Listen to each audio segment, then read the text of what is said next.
시청자 여러분 안녕하십니까? BTV 대구 뉴스입니다. 첫 소식입니다. 대구시는 지난해 10월 공무직 근로자의 정년을 65세로 연장하겠다고 발표했는데요. 지자체 중 최초라는 타이틀도 내세웠습니다. 그런데 정년 연장을 위한 노사협의 과정에서 이 제도가 무산될 위기에 놓였습니다. 대구시가 전제 조건으로 내건 임금 피크제가 문제가 됐습니다. 김민재 기자가 보도합니다. 대구시가 단계적으로 정년을 65세까지 연장하겠다고 발표한 직종은 공무직입니다. 시설물 유지 보수와 상담, 상수도 검침 등 대상은 총 412명으로 올 상반기 중으로 정년 연장을 적용받을 예정이었습니다. 대구시와 노조는 지난달부터 교섭에 들어갔습니다. 그런데 대구시가 만 61세부터 65세까지 매년 10%씩 임금을 삭감하는 임금 피크제 도입을 제안하면서 갈등이 빚어지기 시작했습니다. 노조가 수용 불가 입장을 분명히 했기 때문입니다. 거기에다 건강상태, 부서평가, 적격 심사까지 더하겠다는 황당한 조건도 붙였습니다. 이것은 정년 연장이 아니라 선별 연장과 임금 삭감이라는 기만적인 조건부 연장에 불과합니다. 노동자에 대한 최소한의 존중도 없는 기계처럼 다루는 행정에 분노를 금할 수 없습니다.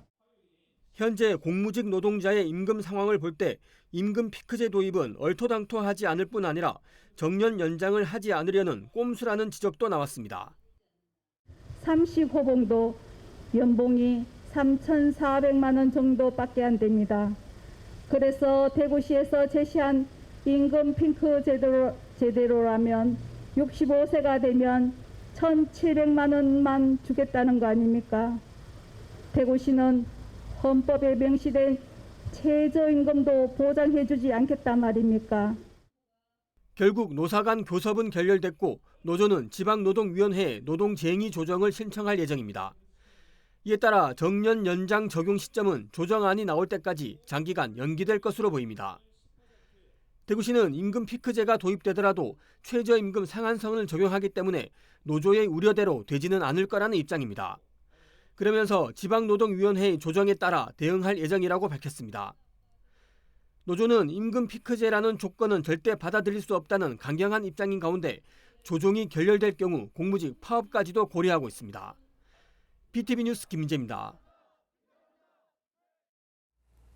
5월 25일은 여성 노동단체들이 정한 여성 비정규직 임금차별 타파의 날입니다. 남성 정규직과 여성 비정규직의 1년치 임금을 비교했을 때 여성 비정규직 노동자들은 5월 25일 이후부터는 무급으로 일을 한 것과 마찬가지일 정도로 큰 격차가 난다는 점을 드러내기 위한 건데요. 여성 노동단체들이 조기 대선을 앞두고 설문조사를 실시했는데 이 밖에도 성평등 노동 실현을 위한 해결 과제가 산적한 것으로 나타났습니다. 우성문 기자입니다. 우리나라 성별 임금 격차가 OECD 회원국 1위라는 오명을 28년째 벗어나지 못하고 있습니다.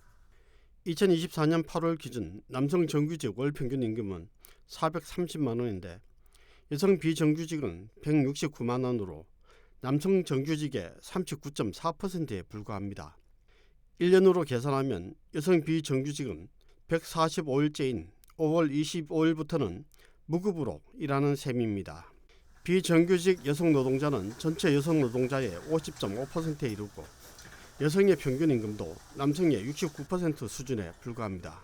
여성노동자회와 여성노동조합이 제9차 여성 비정규직 임금차별 타파의 날과 제21대 대통령 선거를 맞아 성평등 노동에 대한 생각을 물었더니 여성 노동자들이 일터에서 경험한 가장 큰 문제도 성별 임금 격차인 것으로 나타났습니다. 설문조사 응답자 786명 중 일한 적 없는 48명을 제외한 738명 가운데 65.7%가 낮은 임금이 가장 큰 문제라고 답했습니다. 뒤를 이어 불안정한 고용 형태 35.9%, 수직적 직장 문화 25.7%, 장시간 노동 23.8%, 성차별적 직장 문화 12.7%, 직장 내 괴롭힘 12.5%, 직장 내 성희롱 6.5% 순으로 나타났습니다. 성차별적 노동 환경은 심각한 사회 문제라고 생각하는가라는 질문에 대해서는 매우 그렇다 70.7%, 그렇다 27.4%로 98.1%가 심각한 사회 문제로 인식하고 있었습니다.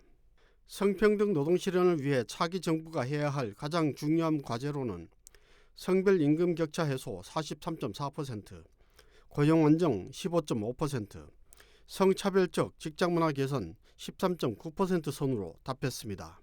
차기 정부가 가져야 하는 가장 중요한 가치가 무엇인가라는 주관식 질문에 언급된 단어는 평등이 126회, 그중 성평등이 30회로 나타났고 차별이 102회, 노동 48회, 여성 41회, 임금 40회 순이었습니다. BTV 뉴스 우성문입니다. 제21대 대통령 선거 사전투표소에 경찰관이 배치됩니다. 정복을 입은 경찰관이 사전투표소 안에서 발생할 수 있는 돌발 상황과 소란 행위를 막는 역할을 하게 됩니다. 또 선거인과 투표관리 인력의 안전을 확보하는 임무도 맡았습니다. 대구시 선거관리위원회는 부정선거를 주장하는 단체의 조직적 행동에 대비하기 위한 조치라고 경찰 배치 배경을 설명했습니다. 대구시가 신청사 건립을 위한 설계 공모를 시작하면서 달서구가 신청사 건립이 신속하게 이루어져야 한다는 입장을 밝혔습니다. 달서구는 입장문을 통해 신청사 건립 비용은 2022년 3,200억 원에서 현재 4,500억 원으로 급증했다며 시간을 지체할수록 공사 비용이 늘어나기 때문에 신속하게 추진해야 한다고 주장했습니다. 또 대구시 신청사는 대구의 랜드마크가 되어야 한다며 시민에게 자부심을 주는 건물로 제대로 지어야 한다고 밝혔습니다. 대구시 신청사 건립은 지난 2019년 수기 민주주의 과정을 거친 만큼 리더십의 교체 등으로 이 사업이 더 이상 흔들려서는 안 된다며 우려를 나타내기도 했습니다. 대구시 교육청은 지난 2011년 소규모 학교를 지원하기 위해 행복학교라는 제도를 도입했습니다. 2020년부터 교실 수업 개선을 중심으로 운영하다가 지금은 교육과정 중심의 학교 체제를 구축하는 방향으로 시행하고 있는데요. BTV 대구 방송은 4번에 걸쳐서 대구 미래 학교 교육 과정을 살펴볼 예정입니다. 각 학교마다 특별한 교육 과정을 도입해 운영하고 있는데요. 그 첫 번째로 대구 유런초등학교를 천혜열 기자가 다녀왔습니다. 대구 유런초등학교는 미래학교 개념 기반의 프로젝트 수업을 운영합니다. 대표적인 프로그램이 이른바 알쓸 신나 재능 기부 프로젝트인데 학생 개개인이 갖고 있는 재능을 다른 학생에게 기부하는 교육 과정입니다. 예를 들어 자전거에 남다른 지식을 갖고 있는 한 학생이 다른 학생에게 자전거와 관련된 다양한 정보를 제공하며 프로젝트 학습을 이끌어가는 방식입니다.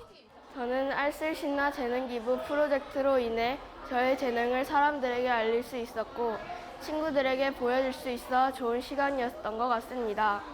이 프로젝트를 준비하는 시간 동안 나의 재능을 다시 한번 반복 복습하는 기회가 되었습니다. 그리고 다른 사람의 재능을 보며 다양한 취미 활동들을 새롭게 알게 되어 저에게는 아주 특별한 시간이었습니다. 유런초등학교는 700명이 넘는 모든 전교생에게 태블릿 PC를 보급했습니다. 디지털 기기를 활용해 학생 중심의 수업을 하면서 문자화된 기록물로 지식과 정보를 제공합니다. 선생님 설명을 놓쳐도 그 AI GT가 다시 설명해 줘서 좀 더 편하고 재밌었어요. 개념 중심의 탐구 학습은 유런초등학교가 추구하는 이른바 365 프로그램과 연결됩니다.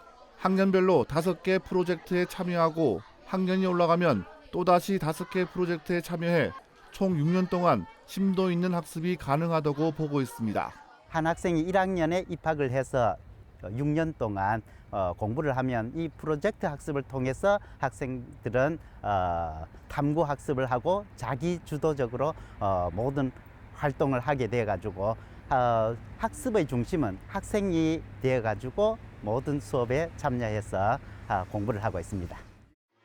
유런초등학교가 추구하는 미래학교는 핵심 아이디어를 바탕으로 교육과정을 재구성해 프로젝트 수업을 진행하는 학습체계입니다.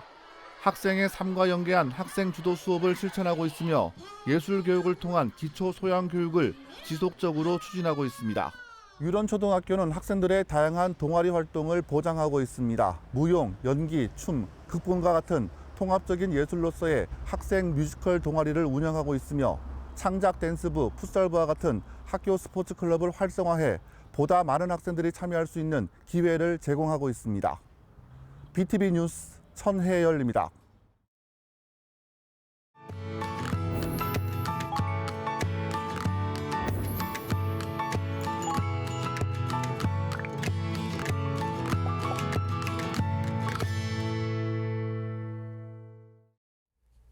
케이블 TV 공동기획 우리 동네 영웅 시간입니다. 따뜻한 마음을 전하는 데는 거창한 일이 필요하진 않죠. 이불 한 장에도 담을 수 있는데요. 네, 대구 수성구에서는 지역 어르신과 어려운 이웃들을 위한 특별한 희망 빨래방이 운영되고 있습니다. 단순한 세탁을 넘어서 이불에 사랑과 안부를 담아 전달하는 그 따뜻한 현장에 신병균 기자가 다녀왔습니다. 무거운 이불 빨래가 쉽지 않은 어르신 가정. 대구 수성구 범어일동 지역사회보장협의체 회원들과 범어일동 행정복지센터 직원들이 이 집을 찾아 직접 세탁물을 수거합니다. 자연스럽게 안부를 묻고 건강 상태도 살핍니다. 세탁물 속에 담긴 건 단지 청결이 아니라 복지 사각지대를 채우는 따뜻한 관심입니다. 늘 하던 사업 외에 새로운 사업을 한번 해보자는 의견을 모아서 일상생활에 꼭 필요하고 우리는 쉽게 할 수는 있지만 또 다른 누군가의 쉽지 않는 일이 뭘까 고민하다가 겨울철 이불이 생각났습니다. 이불에 담긴 반복되는 작은 정성이 모여 따뜻한 지역사회로 만들고 있습니다. 복지 사각지대에 놓인 이웃을 발굴하는 계기도 됩니다. 이불도 빨아주시고 그래서 너무 고맙고요. 이거 범어 일동에서 이렇게 오셔서 항상 잘 지내고 있는지 또 식사나 하는지 이렇게 챙겨주시니까 너무 고맙게 생각합니다. 희망 빨래방은 대구 수성구 범어일동 지역사회보장협의체가 운영하는 생활 밀착형 복지 프로그램입니다. 범어일동 어르신과 장애인 가정 19곳을 대상으로 단순한 세탁을 넘어 이웃의 안부를 살피고 건강 상태도 챙기는 찾아가는 돌봄을 실천하고 있습니다. 어려운 분들을 저희가 찾아가서 스스로 도와드리는 일을 하는 이제 매개체 역할을 하고 있습니다. 뭐 형식적이든 일시적인 돌봄이 아니라 지금 오늘 현장에서 보신 것처럼 이제 직접 얼굴을 대면하고 돌보는 돌봄을 진행하고 있습니다. 세탁기 속 한 장의 이불이 누군가에게는 큰 위로가 됩니다. 복지의 빈틈을 채워가는 희망 빨래방이 지역사회에 잔잔한 감동을 전하고 있습니다. 헬로티비 뉴스 신병균입니다. 가정에서 음식물 쓰레기 처리기를 구입했을 때 일정 한도 안에서 구입 비용의 최대 50%까지 지원해주는 제도가 있는데요. 이 지자체가 자체 예산을 통해 추진하는 사업입니다. 그런데 우리 지역에선 예산 부족을 이유로 이 사업이 자취를 감췄습니다. 천혜열 기자입니다. 음식물류 폐기물 감량기기 설치 지원 사업은 음식물 처리기를 구입하는 가정에 정해진 한도 안에서 구입 비용의 최대 50%까지 지원하는 사업입니다. 음식물 쓰레기의 부피를 줄이고 악취와 해충 발생을 막기 위해 도입된 제도로 지금도 전국 여러 지자체에서 시행하고 있습니다. 대구에서도 국시비 지원 없이 각 지자체가 자체 예산으로 추진하고 있는 사업입니다. 이 가정용 음식물 처리기 지원 사업은 저희 100% 구청에서 구비로 진행하고 있는. BTV 확인 결과 대구 지역 9개 구군 가운데 이 사업을 추진하고 있는 지자체는 3곳뿐, 나머지는 시행하고 있지 않은 것으로 확인됐습니다. 이게 분마다 예산 사정이 다르니까 저희 구는 그래서 따로 시행하고 있진 않아요. 음식물 쓰레기를 줄여 환경오염을 막자는 취지인데 필요성을 느끼지 못한다는 지자체도 있습니다. 다가 아니고요. 하는 데가 있고 안 하는 데가 있습니다. 이게 저희가 각 지자체의 판단에 따라 다른데 좀 실효성이 좀 떨어진다는 그런 생각도 있고 그렇게 판단을 했는 것 같더라고요. 대구의 한 지자체의 경우 지난해 구입 비용의 50% 범위 안에서 가정용은 최대 30만 원을, 사업용은 최대 50만 원까지 지원했습니다. 그 결과 77가구가 신청해 가구당 평균 28만 4천 원을 지원했고 예산 2,200만 원은 모두 소진되기도 했습니다. 지자체별로 예산을 확보해야 하는 사업이지만 의회가 예산 전액을 삭감한 경우도 있습니다. 작년에 10월 달에 보내서 올린데 모든 게 삭감돼가지고 올해는 없어요, 우리는. 올해 이 사업을 추진하는 대구 지역 3개 지자체는 현재 신청을 받고 있거나 늦어도 8월부터 신청을 받을 예정인 것으로 알려졌습니다. 최대 30만 원 한도 안에서 구입 비용의 최대 50%까지 지원한다는 계획입니다. 음식물 쓰레기 감량 처리기는 음식물 쓰레기 발생량을 줄이고 간편하게 처리할 수 있어 환경 보호에도 큰 도움이 됩니다. 각 지자체가 예산 부족에 허덕이고 있지만 주민들의 환경 의식을 높일 수 있는 사업인 만큼 예산 수립 과정에 각별한 관심이 필요해 보입니다. BTV 뉴스 천혜열입니다. 요즘 가정에서 고양이 기르시는 분들 많을 텐데요. 고양이는 높은 곳에 잘 올라가는 특징이 있는데 전기레인지 버튼을 누르면서 화재가 잇따르고 있습니다. 반려동물을 집에 두고 외출할 경우 각별한 주의가 필요합니다. 구혜희 기자입니다. 탁자 위에 놓인 각종 집기류들이 새까맣게 탔습니다. 무언가 폭발이라도 한 듯 탁자 주변에는 물건들이 이리저리 흩어져 있습니다. 지난 18일 새벽 서구 금곡동의 한 빌라에서 난 화재입니다. 집에서 키우던 고양이가 전기레인지를 건드려 불이 난 겁니다. 이 불로 50대 남성은 손과 발에 2도 화상을 입었습니다. 하이라이트가 작동이 되면서 그 위에 있던 그 잔해물이 탄화를 하였고 그 열로 인해서 그 부탄가스가 폭발을 하면서 창문이나 이런 게 다 깨진 그런 화재였습니다. 비슷한 화재는 또 있었습니다. 지난달 서구 가좌동의 한 오피스텔에서도 고양이가 전기레인지를 작동시키면서 불이 났습니다. 고양이의 습성상 높은 곳에 올라가는 특징이 있는데 직접 열을 발생시키는 전기레인지의 경우 고양이에 의해서도 작동될 수 있어 각별한 주의가 필요합니다. 그 하이라이트 자체에 그 잠금 버튼이라는 게 있는데 그거를 활용하시는 방법이 있고 보관을 하실 때에는 전원선의 그 플러그를 콘센트에서 좀 분리하셔서 그렇게 보관하시는 방법이 있겠습니다. 인천에서 최근 5년간 반려묘에 의해 발생한 화재는 모두 27건. 인천 소방본부는 반려동물을 집에 두고 외출할 경우 위험한 전기 제품은 전원을 분리하거나 덮개를 사용해 접근할 수 없도록 해달라고 당부했습니다. BTV 뉴스 구혜입니다. 지난 16년 동안 흉물로 남아있었던 옛 약산 온천 호텔 건물이 드디어 철거됐습니다. 달성구는 이 부지를 관광, 휴양 중심의 전략 사업지로 활용할 계획입니다. 천혜열 기자가 취재했습니다. 달성군 농공읍에 있는 옛 약산 온천 호텔. 한때 찾는 사람들이 많았던 이 건물은 지난 1996년 리모델링 공사 착공 이후 부도와 소유권 분쟁 등으로 장기간 방치되어 왔습니다.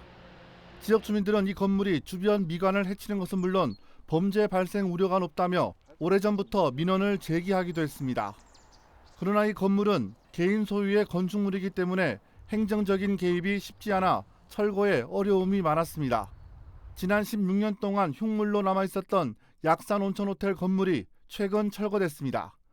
달성구는 건물 소유자를 설득해 건축물 철거를 조건으로 하는 매매 약정을 체결하고 철거를 추진해왔습니다.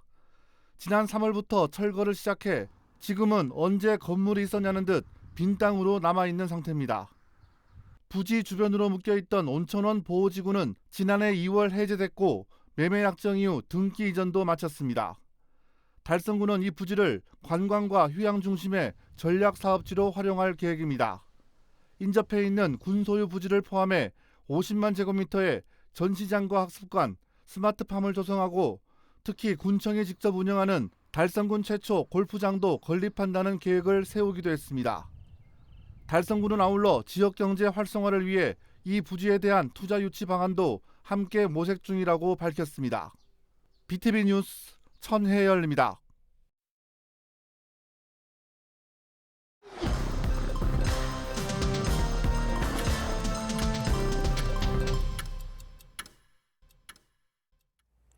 대구시가 지난해에 이어 올해도 동성로 상권 활성화 사업을 시작합니다. 시는 7월 말부터 2달간 참여 점포를 모아 팝업 스토어를 운영할 계획이며 8월부터는 점포 할인형 모바일 패스인 동성로 패스도 운영할 방침입니다. 9월에는 먹거리 축제와 외국인을 위한 문화 교실도 진행됩니다. 대구시는 소상공인을 위한 기본 컨설팅과 함께 동성로의 창업을 희망하는 예비 창업자를 위한 창업 컨설팅도 새로 도입하기로 했습니다. 계명대학교 동산병원과 경주 동산병원이 오는 10월 경주에서 열리는 2025 아시아태평양 경제협력체 정상회의의 공식 협력병원으로 지정됐습니다.